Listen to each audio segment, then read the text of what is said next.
Carol. Nice to have you here today for Harp Toolbox. Hi, I'm far away, really. I'm in Michigan and you're way over on the West Coast, but we are together today. That's nice. Yes, I would like you to tell us about Magic Hands. Magic Hands. I've played for many, many years and I was a pianist. And I really still played like a pianist until one day in a workshop at OSAS, Ohio Scottish Art School, one of the students mentioned a hand position by name. And I said, "What's that?" And he said, "This, when we play this, that's the butterfly." I'll play it up here where you can see. And I said, and it's like a light went on in my head. Oh my God, these are all just positions, and you can place the whole position.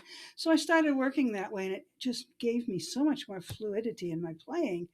And then I started using it with my students, and I invented little names for each position, something that they remind me of what the position is. Like this is the mitten because I live in Michigan, and we're always doing this to show a mitten shape.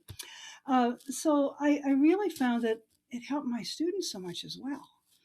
And one of my students said, "You got to write this up so other people can use it too." So I said, "Well, okay, that sounds like a lot of work. Yeah, all right, I'll do that." So I wrote up this little thing, which here it is, which is available on my website, by the way. And I sent a lot of stuff to Folk Harp Journal, and they published this in Folk Harp Journal not too long ago. And I've gotten so many emails from folks, such nice emails saying it's made a big difference in my playing. And I'm so glad that I have this system. And what is the system? Well, it's very simply, it's about 15 hand positions, which are really brackets that are common in Celtic music, each one with a little name. So you learn the position. For example, this is the mitten. 4 3 2 1 with it. This is covering 4 3 strings with a 5 strings with a skip. So you're using 4 fingers, 5 string. If you put the gap at the bottom, you get the teacup. If you put the gap in the middle, you get the butterfly. Now, once you have made this automatic in your hands, that's the magic. The magic doesn't happen without commitment to work. A lot of magic is that way. And the commitment to work is brain research shows us that it takes usually maybe 300 to 500 repetitions of anything physical to become automatic. So how do we do that? Well, we play up the shape. Again, there's a mitten. Replace your hand while it remembers where it was and immediately play down with the goal of placing all at once, not one finger at a time. Move up, same thing. Once you've gone up an octave, you've played 16 repetitions. In 10 days, you've played 160 repetitions.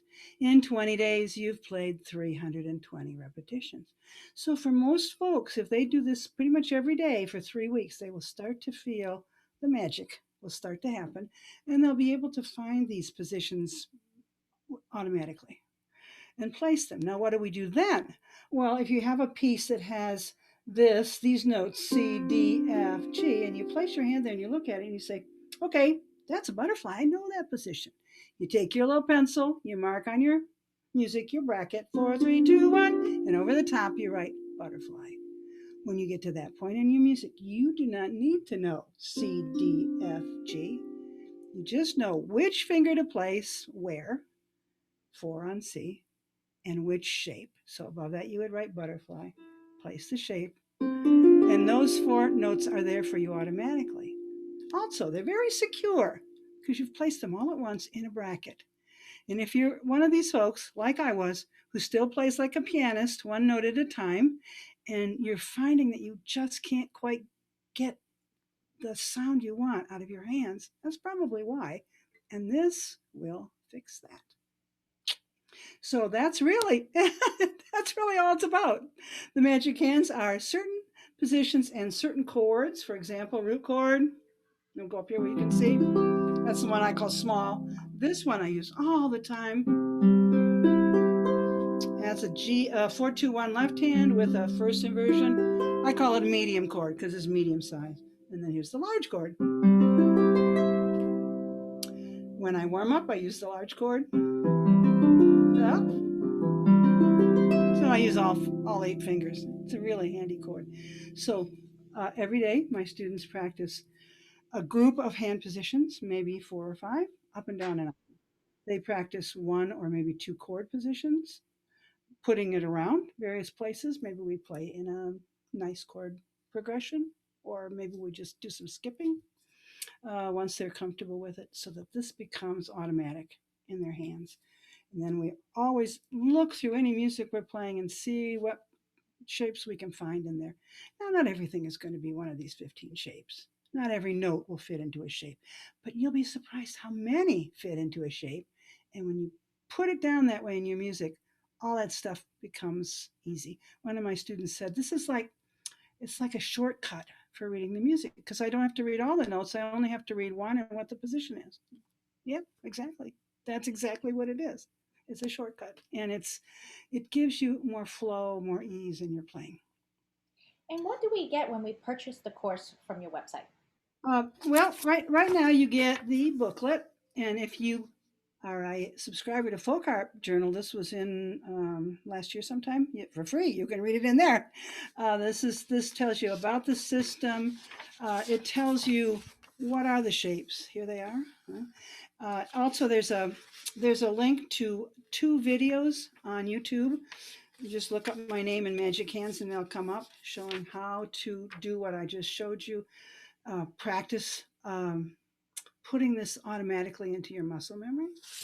And then here's one with chords that we use. So every day I ask my students to practice something linear and something chorded. I suggest that to all of you who want to try to make this work for you. And here's how to use those chords for what I call roll-ups, which a lot of harpists call them arpeggios, but I call them roll-ups because that's what they do. And then you get, okay, here's some pictures how to do it. Now we start looking at some songs. And if you look at The Water is Wide, this is here, every phrase is a shape. Every one of the phrases in that song is one of the very common shapes. So once you've marked them, you can play it so easily. And then there's some other tunes in here that use various chords and shapes as the basis for the tune. And they're not marked, but I want you to start learning to look and find the shapes and mark them yourself, because then you can do that to any piece of music. About how can we maybe practice this system when we are Well, looking at books? I have like 10 books. There they are. There's a lot of books. And I don't have the shapes marked in here, but these are all, everything I write, everything I arrange is based on these shapes because that's how I play myself. So my music is generally intermediate, somewhere in the intermediate range.